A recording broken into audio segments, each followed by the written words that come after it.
નમસ્કાર વિદ્યાર્થી મિત્રો, ટીવાય બીએ સેમેસ્ટર 6માં આપણે પેપર નંબર 17માં અર્વાચીન ગુજરાતી સાહિત્યનો ઇતિહાસમાં જે ભણવાનું છે એની આજે શરૂઆત કરવાની છે. તો પહેલો યુનિટ જે છે આપણો એમાં ગાંધી યુગના વ્યાવર્તક લક્ષણો અને બીજો મુદ્દો જે છે 56નું સાહિત્ય છે એના વિશે વાત કરવાની છે. તો આજે આપણે ગાંધી યુગના વ્યાવર્તક લક્ષણો વિશે આ વિડીયોમાં વાત કરીશું અને એ કેટલાક મુદ્દાઓ છે એના વિશે આપણે ઉદાહરણ સાથે ચર્ચા કરીશું. આમ તો ગાંધી યુગના લક્ષણોની સાથે પરિબળો પર આપણે જાણવા જોઈએ, તો જ આપણે ગાંધી યુગને યોગ્ય રીતે યોગ્ય સંદર્ભમાં સમજી શકીએ. નહીતર માત્ર લક્ષણો જે છે એ આમ જુઓ તો એકાંગી એની બાજુ થઈ જાય. એટલે આપણે અહીં સાથે સાથે એના કેટલાક પરિબળો વિશે પણ ટૂંકમાં વાત કરતા જશું, કારણ કે પરિબળો જો આપણે ખબર હોય તો આપણે એના લક્ષણો જે છે એ સારી રીતે પ્રગટ કરી શકીએ અથવા તો તારવી શકીએ. હવે આપણે જે મુખ્ય મુદ્દો છે ગાંધી યુગના લક્ષણો એના પર જઈશું. તો આપણે આની પહેલાંનું જે 5મું સેમેસ્ટર છે એમાં આપણે સુધારક યુગ અને પંડિત યુગ સુધીની વાત કરી છે, અને એમાં સુધારક યુગના લક્ષણો અને પંડિત યુગના લક્ષણો વિશે પણ આપણે ચર્ચા કરી હતી. અને તમે હમણાં જ પરીક્ષા આપીને આવ્યા છો એટલે તમને પંડિત યુગના અને સુધારક યુગના લક્ષણો જે છે બરાબર ખબર છે. પંડિત યુગની જે લાક્ષણિકતા છે એ આપણે અહીં યાદ કરીશું તો તમને બધાને એ યાદ આવશે કે પંડિત યુગનું જે સાહિત્ય છે એમાં અલંકાર પ્રચુર ભાષા છે અને આદર્શવાદી જીવનની વાત છે કે જીવન કેવું હોવું જોઈએ. અને એમાં તમે ગોવર્ધનરામ ત્રિપાઠી છે, કાંત છે વગેરે જેવા સર્જકોને તમે સામે રાખીને જુઓ તો તમને એ યુગનું સાહિત્ય છે એની લાક્ષણિકતા સમજાઈ જાય. તો ગાંધીજીના આગમન સાથે આ પ્રકારનું જે સાહિત્ય હતું, એટલે જેને કહીએ ને કે જીવનની જે ઉચ્ચતા, જીવન ભાવનાની જે ઉચ્ચતાનો અનુભવ કરાવે એ પ્રકારનું સાહિત્ય પંડિત યુગમાં હતું. એટલે એમાંથી ગાંધીજીના આગમન બાદ સાહિત્યમાં પરિવર્તન આવે છે, જીવન ભાવનામાં પરિવર્તન આવે છે, અથવા તો મનુષ્યને જોવાની દ્રષ્ટિમાં પરિવર્તન આવે છે. એટલે આ કેવી રીતે બન્યું, એની પાછળ કયું કારણ જવાબદાર છે એ આપણે જોવું પડે. તમને આમ તો ગાંધીજીના આગમન બાદ એટલે કે ગાંધીજી જે છે એ 1915માં ભારત પાછા ફર્યા દક્ષિણ આફ્રિકાનો સત્યાગ્રહ કરીને, અને ત્યારથી જો એનો સમયગાળો જે છે ગાંધી યુગનો એ 1915થી માંડીને 1947 સુધીનો છે. એટલે ભારતમાં ગાંધીજીના આગમનથી માંડી અને જ્યારે આપણે સ્વતંત્રતા મળી 47માં ત્યાર સુધીનો જે સમયગાળો છે એને ગાંધી યુગ તરીકે ઓળખવામાં આવે છે. અને એને ગાંધી યુગ એવું નામ કેવી રીતે મળ્યું, કયા કારણે, ગાંધીજીનો એવો કયો પ્રભાવ છે માત્ર ગુજરાત પર નહીં પણ સમગ્ર દેશ પર ગાંધીજીનો એવો પ્રભાવ છે કે એ સમયના તમામ રાજ્યોના સાહિત્ય પર અથવા તો સમગ્ર દેશના સાહિત્ય પર ગાંધીજીના વિચારોનું એક મહત્ત્વનો મૂળગામી પ્રભાવ રહ્યો છે. એટલે ગાંધીજીના જે આદર્શો છે, એની જે જીવન ભાવના છે, એમના વિચારો છે એ આ યુગના પ્રેરક બળ બની રહ્યા છે. અને એટલા માટે થઈ અને ગાંધીજીના નામથી આ યુગ જે છે એ ઓળખાવા લાગ્યો. એટલે અહીં સર્જક તરીકે આપણે ગાંધીજીને જોશું તો એમની પાસેથી આપણે એ પ્રકારનું સર્જનાત્મક સાહિત્ય પ્રાપ્ત થયું નથી. એને કોઈ નવલકથા નથી લખી કે નથી કોઈ એમની પાસેથી ટૂંકી વાર્તા કે સર્જનાત્મક એવા લલિત નિબંધો આપણે પ્રાપ્ત થયા કે નથી. નાટ્ય સ્વરૂપમાં જે કહેવાતા સાહિત્યના સ્વરૂપો છે એમાં એમનું કોઈ પ્રદાન નથી. પરંતુ એવું નથી કે ગાંધીજી જે છે એ સાહિત્યકાર નથી. એમને નવજીવન ને હરિજન બંધુ વગેરે જેવા સામાયિકોમાં જે પોતાના વિચારો, જે હિન્દના જે લોકો છે એને સુધારવા માટે થઈને, એનામાં પરિવર્તન લાવવા માટે થઈને જે પ્રેરણાત્મક નિબંધો લખવા માંડ્યા, એના કારણે એના વિચારોનો જે તીવ્ર પ્રભાવ જે છે એ લોકો પર પડ્યો. અને એમને માત્ર લેખિત રૂપે નહીં પણ પોતાના જીવનમાં એ વિચારોનો અમલ કરીને, એ પોતાના જીવનથી ઉદાહરણ પૂરું પાડીને એમને લોકો સુધી પહોંચવાનો પ્રયત્ન કર્યો. અને ખાસ કરીને કે સાચું હિન્દ જે છે એ ગામડામાં વસે છે, અને એના માટે થઈ અને એમણે ભારતના ગામડાઓનો પ્રવાસ કર્યો અને લોકો સુધી પહોંચ્યા, એને સમજવાનો પ્રયત્ન કર્યો, એની સમસ્યાઓ શું છે. અને એમણે જે કેટલીક વિચારોની જડતા જોઈ અને એ જડતાને સુધારવા માટે, એમનામાં પરિવર્તન લાવવા માટે થઈ અને એમને ઘણા બધા પ્રયત્નો કર્યા. એટલા માટે થઈ અને ગાંધીજીનો એક વિશ્વવ્યાપી પ્રભાવ આ સમયમાં જોવા મળે છે. અને એટલા માટે આપણે ગુજરાતીમાં આ 1915થી માંડીને 1947 સુધીના સમયગાળાને ગાંધી યુગ એવું નામ પ્રાપ્ત થયું છે, કારણ કે એ સમયના સાહિત્યનું જે પ્રેરક બળ છે, જે પ્રેરણા બળ છે, જેના વિચારોને કેન્દ્રમાં રાખીને એ સમયનું સાહિત્ય રચાયું છે, એ વ્યક્તિ જે છે એ ગાંધીજી છે. એ પ્રેરણા બળ જે છે એ ગાંધીજી છે, અને એટલા માટે એને નામ પ્રાપ્ત થયું છે ગાંધી યુગ. એટલે જુઓ, માત્ર આપણે આ યુગ વિભાજનમાં જ્યારે આપણે યુગના નામ વિશે પહેલી વાર જ્યારે સાંભળીએ છીએ ત્યારે આપણે પ્રશ્ન થવો જોઈએ કે આ યુગને આ પ્રકારનું નામ કેવી રીતે પ્રાપ્ત થયું, એનું કારણ શું છે. અને એ કારણ જ આપણને એ વાસ્તવિક જે એની પાછળ કારણો રહેલા છે એ નામ એને પ્રાપ્ત થયા અથવા તો નામાભિધાન જે એને થયું છે એમાં લઈ જાય છે. એટલે એની પહેલાં પંડિત યુગને ગોવર્ધન યુગ તરીકે પણ ઓળખાવામાં આવે છે. તો એ વ્યક્તિનો, એના સાહિત્યનો એના પર મૂળભૂત પ્રભાવ હોય છે, મૂળગામી પ્રભાવ હોય છે. એટલા માટે થઈને એટલે અહીં આપણે કેટલાક ગાંધી યુગના વ્યાવર્તક લક્ષણો તો જોઈશું જ, પણ ગાંધીજીએ એવા કયા કાર્યો કર્યા, કેવી રીતે એના વિચારો જે છે પ્રેરક બળ બની રહ્યા, એના વિશે પણ આપણે ટૂંકમાં વાત કરીશું. આપણે જોયું કે ગાંધીજીના વિચારોનો એક વિશ્વવ્યાપી પ્રભાવ જે છે આ સમયગાળામાં જોવા મળે છે. તો જે એક બીજું મહત્ત્વનું એ સમયનું ગાંધીજીનું કાર્ય છે કે એ ગામડે ગામડે જઈ અને આમ જનતાનો સંપર્ક કેળવે છે, અને આમ જનતાના સંપર્કમાં આવી અને આમ જનતાની વાણીમાં ગાંધીજીએ પોતાના વિચારો રજૂ કર્યા. એટલે જો અહીં પંડિત યુગ કરતાં સીધી ભાષા જે છે પરિવર્તન પામે છે. એટલે પંડિત યુગમાં ભાષા જે છે અલંકાર પ્રચુર છે, થોડી જેને કહીને કે સમાસ પ્રચુર ભાષા પ્રયોજાય છે, એની જગ્યાએ અહીં ભાષા જે છે એ સરળ બને છે. કારણ કે લોકોના હૃદય સુધી પહોંચવું હોય તો આપણે એની જ ભાષામાં વાત કરવી પડે, એની જ ભાષા બોલવી પડે. એટલે ગાંધીજી જે છે એ પહેલાં તો એ સામાન્ય માણસની વાણીમાં એ પોતાના વિચારો રજૂ કરે છે. એટલે સીધું આ એક મહત્ત્વનું સાહિત્યમાં પરિવર્તન જોવા મળે છે.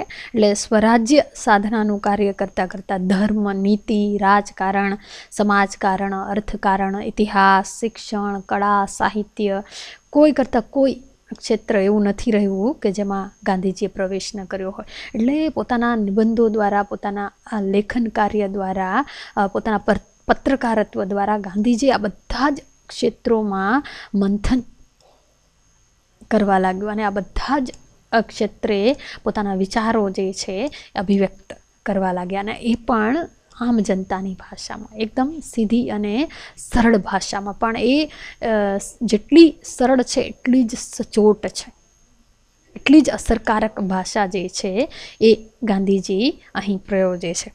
અને એ પોતાની વિચારસરણીના પારસ્પર્શે એ કાર્યક્ષેત્રને એમણે તેજસ્વી બનાવ્યું છે. એટલે એટલો પ્રભાવ જે છે એ ગાંધીજીનો એ સમયમાં જોવા મળે છે.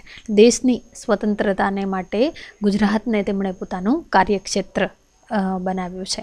અને આથી જ એમના વિચારોની, એમના જીવન દર્શનની અસરકારક છાપ જે છે એ સમયના સમગ્ર ગુજરાતી સાહિત્ય પર પ્રબળ રીતે પડેલી જોવા મળે છે. એટલે જો એમણે ગુજરાતી ભાષાને અથવા તો ગુજરાત પ્રદેશને અહીં પોતાનું કાર્યક્ષેત્ર બનાવ્યું છે. અને એટલા માટે થઈ અને એનો જે ગુજરાતી સાહિત્ય પર એનો પ્રબળ પ્રભાવ જોવા મળે છે. અને તે સમયના સાહિત્યકારોના સર્જનમાં તેમના વિચારો ઉત્તમ રીતે ઝીલાયા ગુજરાતી સાહિત્યની એક મહત્ત્વની અપૂર્વ ઘટના છે.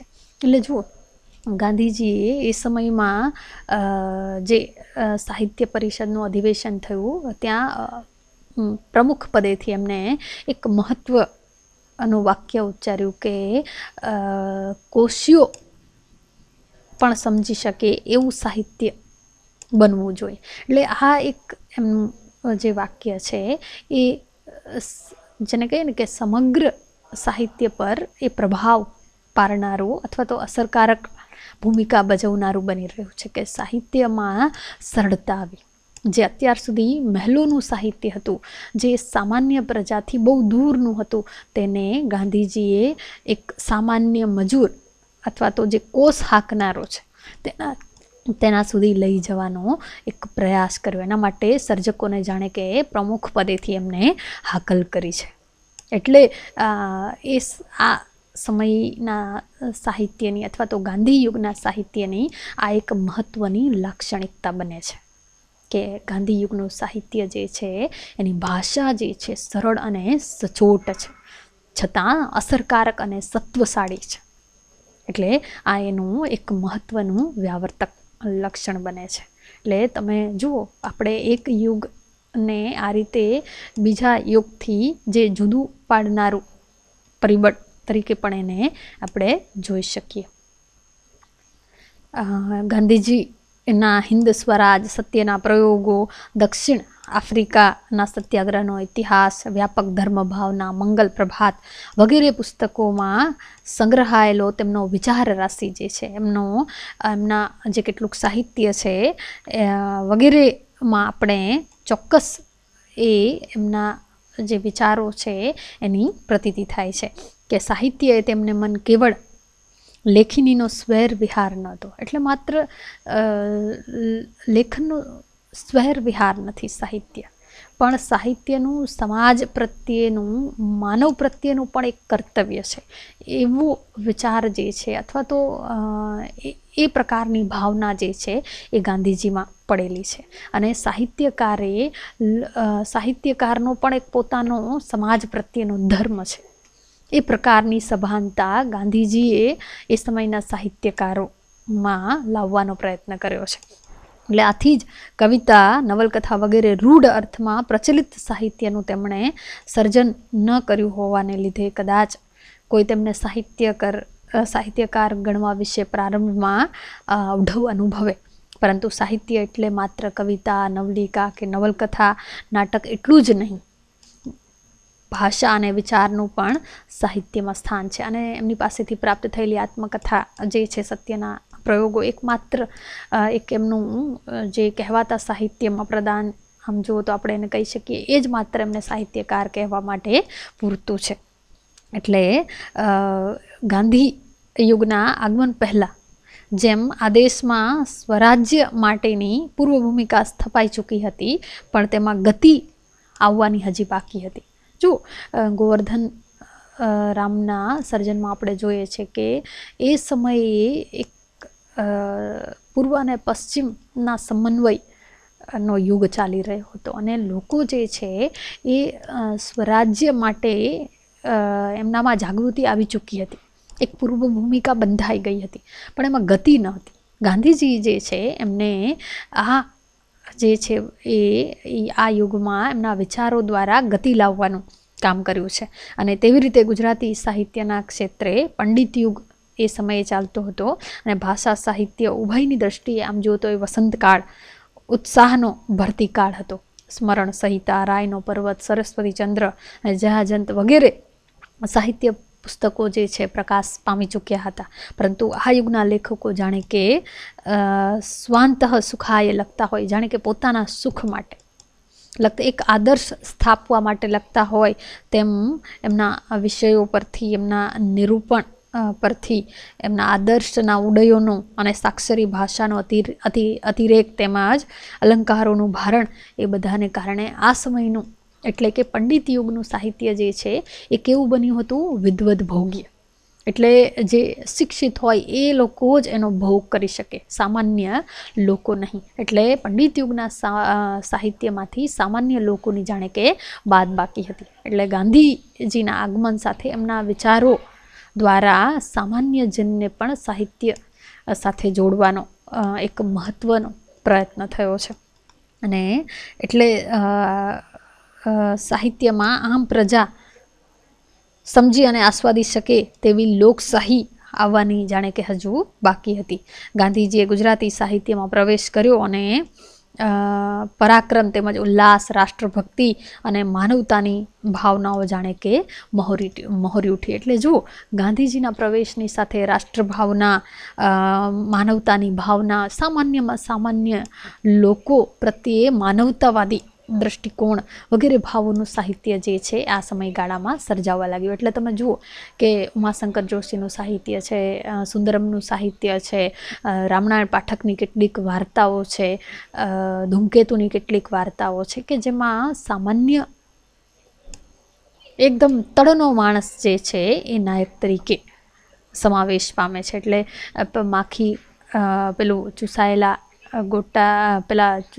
ગોટલાને જાજરૂની માખી, પછી માજાવેલાનું મૃત્યુ, સુંદરમની વાર્તા, તો રામનારાયણ પાઠકની ખેમી વગેરે જેવી વાર્તાઓ જે છે એકદમ જેને કહે ને કે ઝાડુ મારનાર જે કાર્યકર છે એને પણ નાયક તરીકે લઈ આવે છે.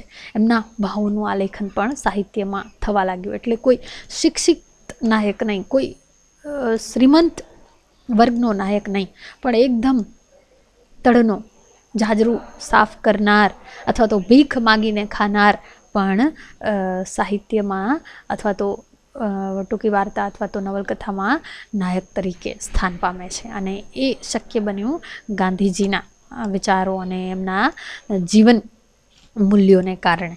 હવે આ રીતે એક પ્રકારના વિષયો જે છે એનું વૈવિધ્ય આ સમયમાં થવા લાગ્યું. એટલે આમ જો તો એનું બીજું મહત્ત્વનું લક્ષણ જે છે સાહિત્યનું ગાંધી યુગના, એ દીન જન વાત્સલ્યનું અહીં આલેખન થવા લાગ્યું. એટલે એમાં દલિતોની વાત થવા લાગી, એમાં નારીના પ્રશ્નોની વાત થવા લાગી, એમાં રાષ્ટ્રપ્રેમની વાત થવા લાગી. એટલે સામાન્યમાં સામાન્ય માણસ પ્રત્યે માનવીય વર્તનનો ભાવ જે છે એમાં આલેખાવા લાગ્યો. એટલે દીન જન વાત્સલ્ય ભાવનું આલેખન એ ગાંધી યુગના સાહિત્યનું એક બીજું મહત્ત્વનું લક્ષણ બની રહે છે. આપણે પહેલાં વાત કરીએ એમ ગાંધીજી જે છે એ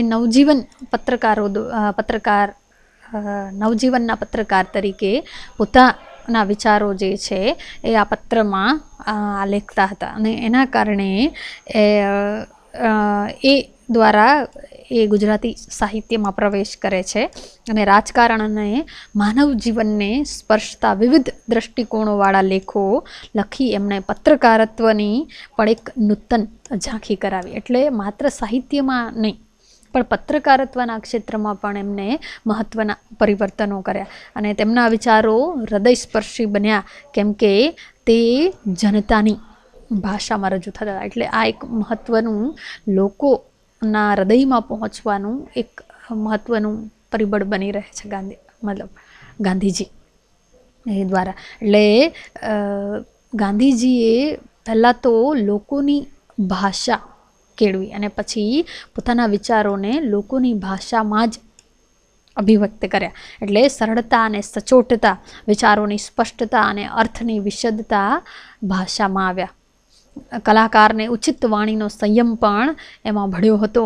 પોતાની વાત જે વર્ગ સુધી પહોંચાડવાની હતી તે સમાજના છેક નીચલો વર્ગ એટલે સમાજનો છેવાડાનો વર્ગ સમજી શકે તે પૂરતી તેમના લખાણોમાં સાદગી, સરળતા છતાં ગંભીરતા, નિખાલસતા, સચ્ચાઈ, નિડરતા અને આત્મશ્રદ્ધાનો રણકાર હતો. એટલે ગાંધીજીનું જીવન જેટલું સાદગીપૂર્ણ છે, એમની ભાષા એટલી જ સાદગીપૂર્ણ અને સચોટ હતી, છતાં એનામાં ગંભીરતા એટલી જ હતી, એનામાં સચ્ચાઈ એટલી જ હતી ને એટલી જ નિડરતા અને આત્મશ્રદ્ધાનો રણકાર હતો. પ્રજાને સાચા અર્થમાં નવજીવન આ રીતે પ્રાપ્ત થયું અને ગુજરાતી ગદ્ય નવેસરથી ઘડાતું આ રીતે ગાંધીજીના નિબંધો દ્વારા આપણને જોવા મળ્યું. એટલે ગુજરાતી ભાષાનું હીર પ્રગટાવવા આચાર્ય હેમચંદ્ર, નરસિંહ મહેતા, અખા અને પ્રેમાનંદ દયારામ દ્વારા જે પ્રયત્નો થયા, ગોરધનરામ દ્વારા જે પુરુષાર્થ થયો હતો, તેમાં સંસ્કાર પુરુષ ગાંધીજીનું પ્રદાન પણ આ રીતે ઉમેરાયું. એટલે જુઓ, ગુજરાતી ભાષાને ઘડવામાં પણ આ રીતે ગાંધીજી એક મહત્ત્વની ભૂમિકા ભજવે છે. ત્યારબાદ 1920માં ગુજરાત વિદ્યાપીઠની સ્થાપનાનો પ્રસંગ ગુજરાતી સાહિત્ય પર એક ચિરંજીવ છાપ મૂકી જાય છે અને ઝવેરચંદ મેઘાણી, ઉમાશંકર, સુંદરમ, સ્નેહરશ્મિ, ધૂમકેતુ, રમણલાલ દેસાઈ, ચંદ્રવદન મહેતા, કાકા સાહેબ કાલેલકર, કિશોરલાલ મસરૂવાળા, રામનારાયણ પાઠક, મહાદેવભાઈ દેસાઈ, નગીનદાસ પારેખ વગેરે લલિત તેમજ લલિતેતર સાહિત્ય સર્જનની ઉપાસનાનું સંશોધન, સંપાદન, ભાષાંતર, પત્રકારત્વ આદિ ક્ષેત્રોમાં તેમજ શિક્ષણ વિચારનું અતિ મૂલ્યવાન પ્રદાન કર્યું. એટલે ગુજરાત વિદ્યાપીઠની સ્થાપના દ્વારા આપણને આ પ્રકારના આ યુગમાં સાહિત્યકારો પ્રાપ્ત થયા અને જેના કારણે આપણી ભાષા જે છે એ વધારે સમૃદ્ધ બની. હવે આપણે એકવાર જે એમના વ્યાવર્તક લક્ષણો છે મુદ્દા પ્રમાણે જોઈ જાય તો પહેલાં તો આપણે એનું મુખ્ય જે ઉડીને આંખે વળગે એવું લક્ષણ જે છે એ ભાષાની સાદગી અને વિષયોમાં વૈવિધ્ય જે છે, આ બે એના મહત્ત્વના લક્ષણો છે. અને પછી એના બીજા પણ લક્ષણો છે એની આપણે અહીં વાત કરીશું. તો બે લક્ષણો જે છે મુખ્ય એની આપણે અહીં વાત કરી કે વિષયોમાં વૈવિધ્ય. અત્યાર સુધીનું જે સાહિત્ય હતું એક આદર્શવાદી સાહિત્ય હતું, જેમાં જીવનના જે ઉદ્દાત્ત મૂલ્યો છે એની વાત કરવામાં આવી હતી ગોવર્ધનરામ ત્રિપાઠી અને કાંત વગેરે જેવા સાહિત્યમાં. પણ ગાંધીજી જે છે એ જીવનના વાસ્તવ સુધી લઈ આવે છે. એટલે આ એનું એક ત્રીજું મહત્ત્વનું લક્ષણ છે. એટલે પંડિત યુગમાં આદર્શવાદી સાહિત્ય હતું, જ્યારે ગાંધી યુગનું સાહિત્ય છે વાસ્તવવાદી સાહિત્ય છે. એટલે પહેલું જે છે ભાષાની દ્રષ્ટિએ અહીં સરળતા છે, વિષયમાં વૈવિધ્ય. એટલે અહીં એક આદર્શવાદી જીવનનું આલેખન અથવા શ્રીમદ વર્ગના જીવનનું આલેખન આદર્શના ઉડયનો હતા, એની જગ્યાએ ગાંધી યુગના સાહિત્યમાં સામાન્ય માણસ જે છે એ કેન્દ્રમાં આવે છે. સામાન્ય માણસની જે પીડા છે, એની વેદના છે, એના પ્રશ્નો જે છે એ આલેખાવા લાગે છે. એટલે આ એના પછીનું બીજું મહત્ત્વનું લક્ષણ. અને ત્રીજું મહત્ત્વનું લક્ષણ છે અહીં આદર્શવાદી સાહિત્યની જગ્યાએ ગાંધી યુગનું સાહિત્ય છે એ વાસ્તવવાદી અથવા તો વાસ્તવની ધરા પર આલેખાયેલું સાહિત્ય છે. એટલે પહેલું લક્ષણ જે છે એ ગાંધી યુગનું સાહિત્ય એ દલિત પ્રેમનો, દિનજન વાત્સલ્યનો ભાવ પ્રગટ કરતું સાહિત્ય તરીકે ઓળખાય છે, જેમાં અનેક ઉદાહરણો આપણને પ્રાપ્ત થાય છે. ઉમાશંકર જોશીનું જે છે જાજરૂની માખી, ચૂસાયેલા ગોટલાને એક બાળકીને સ્મશાને લઈ જતા, અનેક કાવ્યોના ઉદાહરણો આપી શકીએ તો સુંદરમની અનેક વાર્તાઓ, કોયા ભગતની કડવી વાણી, ગરીબીના ગીતો વગેરેમાં એ ભાવ જે છે દિનજન વાત્સલ્ય પ્રત્યેનો એ આલેખાતો જોવા મળે છે. તો માજાવેલાનું મૃત્યુ, રામનારાયણ પાઠકની ઘણી બધી એવી વાર્તાઓ છે, જેમાં ખાસ કરીને ખેમી જેવી વાર્તા વગેરેમાં આ દિનજન્ય વાત્સલ્યનો ભાવ આલેખતો આપણે જોઈ શકીએ છીએ. ત્યારબાદ અસ્પૃશ્યતા નિવારણ, ગ્રામોદ્ધાર, સ્વદેશી દેશપ્રેમની ભાવના વગેરેનું નિરૂપણ પણ આ યુગના સાહિત્યમાં થવા લાગ્યું. એટલે આ બધા જ વિષયો જે છે એ સાહિત્યમાં સ્થાન પામ્યા. સત્ય, અહિંસા, ધર્મ, નીતિની આરાધના થતી સાહિત્યમાં આ સમયમાં જોવા મળે છે. એટલે ગાંધીજી જે છે અહિંસામાં માનનારા હતા, અને એટલે એ સમયના સાહિત્યમાં નીતિ, ધર્મ, અહિંસા, ધર્મની એક જુદી વ્યાખ્યા, સત્ય એ જ ઈશ્વર છે, એ પ્રકારની જે ભાવના જે છે એ આ સમયના સાહિત્યમાં આલેખાતી જોવા મળે છે. જીવન જેટલું જ સાહિત્યનું ફલક પણ વિશાળ બને છે. એટલે જેટલું જીવન વ્યાપક છે, સાહિત્ય પણ એટલું જ વ્યાપક બને છે. એટલે અત્યાર સુધી એકાંગી જીવનની વાત પંડિત યુગના સાહિત્યમાં થતી હતી, પણ ગાંધી યુગમાં જીવનનું ફલક જેટલું વ્યાપક છે એટલું જ સાહિત્યનું ફલક પણ વ્યાપક બને છે. એમાં સામાન્ય માણસ જે અત્યાર સુધીના સાહિત્યથી બહુ દૂર હતો એ પણ અહીં સમાવેશ પામે છે. એટલે તેમાંથી વિશ્વ બંધુત્વ, વિશ્વ શાંતિ જેવા ઉદાર દિલ ભાવ પ્રગટ થવા લાગ્યા. એટલે ઉમાશંકરનું તરત તમને કાવ્ય યાદ આવે, વિશ્વ શાંતિ, જેમાં વિશ્વ બંધુત્વનો ભાવ જે છે એ આલેખાયો આપણને આલેખાતો જોવા મળે છે. એટલે કેવલ આદર્શ પ્રિયતાને સ્થાને નક્કર વાસ્તવિકતા આ યુગના સાહિત્ય નિરૂપણનું એક મહત્વનું લક્ષણ બની રહે છે. એટલે મેં તમને કહ્યું એમ, જો તમારે મુદ્દા પાડવા હોય તો તમે પાડી શકો કે અહીં પહેલો મુદ્દો જે છે એ તમે પાડી શકો કે દલિત પ્રેમ અથવા તો દીનજન વાત્સલ્ય ભાવને પ્રગટ કરતું સાહિત્ય. ત્યારબાદ આમ જનતાની ભાષામાં પ્રગટ થતું સાહિત્ય, અથવા તો સરળ તથા સચોટ ભાષામાં પ્રગટ થતું સાહિત્ય. ત્યારબાદ નક્કર વાસ્તવિકતાને આલેખતું સાહિત્ય. આવા તમે તમારા જવાબના મુદ્દા પણ પાડી શકો. એટલે સાહિત્યમાં વિષયનો વિસ્તાર અને વિષયનું વૈવિધ્ય જે છે આ રીતે જોવા મળે છે. તુચ્છમાં તુચ્છ, પેલા કહ્યું એમ, એક સામાન્ય જાજરૂની માખી, જો એના પર પણ કાવ્ય સર્જાયેલું છે, ચૂસાયેલા ગોટલા વગેરે. તુચ્છમાં તુચ્છ વિષય પણ સાહિત્યમાં નિરૂપણ પામવા લાગ્યો, અને ઉપેક્ષિત માનવો પણ સાહિત્યની પાત્ર સૃષ્ટિમાં પ્રવેશી રહે તેવી સ્થિતિ અહીં સર્જાય. તેથી પ્રજાને રચાતા સાહિત્યમાં આત્મીયતાનો જાણે કે સ્પર્શ થયો. એટલે એકદમ સામાન્ય માણસ, તળનો માણસ, ખેડૂત જે છે એ સાહિત્યમાં પ્રવેશ્યો. માત્ર શિક્ષિત નાયક નહીં, પણ પેલો જેને કહીએ ને કે જાજરૂ સાફ કરનાર વ્યક્તિ પણ અહીં નાયક તરીકે આલેખાય છે. એના ભાવો પણ અહીં આલેખાય છે. વાસ્તવિક જે ગ્રામ્ય જીવન છે એ અહીં ગાંધી યુગમાં આલેખાવા લાગ્યું. એટલે ભાષાની ભભક અને અલંકાર વ્યામોહ ઘણા ઓસરી ગયા. એટલે ભાષા જે છે સરળ અને સચોટ બને છે. અને પહેલાં પણ આપણે વાત કર્યું કે ગાંધીજીનું એક સૂત્ર હતું કે કોશીઓ પણ સમજી શકે એવી કવિતા સર્જાવી જોઈએ, અથવા તો એવું સાહિત્ય સર્જાવવું જોઈએ. અને એ પ્રકારનું સાહિત્ય જે છે એ આ યુગમાં સર્જાવા લાગ્યું. એટલે સાદી, સરળ છતાં અર્થપૂર્ણ ભાષા પ્રયોજાવા આ સમયમાં લાગી. અને એથી ગુજરાતી ભાષાની અભિવ્યક્તિની જે ક્ષમતા છે એ વધારે સાર્થક બને છે, અને ગુજરાતી ભાષાનું તેજ જે છે આ યુગમાં વધે છે. અને નવીન કવિતાનો ઉદ્ભવ થયો, અને નવલિકા સ્વરૂપ જે છે ક્ષમતાપૂર્વક ખેડાવા લાગ્યું. રામનારાયણ પાઠક જેવા વાસ્તવની ધરા પર લખતા જે નવલિકામાં વાર્તાએ પ્રયોગ કરતા આપણને આ યુગમાં વાર્તાકાર પ્રાપ્ત થાય છે. એટલે નવલકથા લેખનની નૂતન પદ્ધતિનો વિકાસ થયો, જે મુનશી અને રમણલાલની નવલકથાઓને ગોવર્ધન રામની નવલકથાઓ કરતાં કેટલેક અંશે જુદી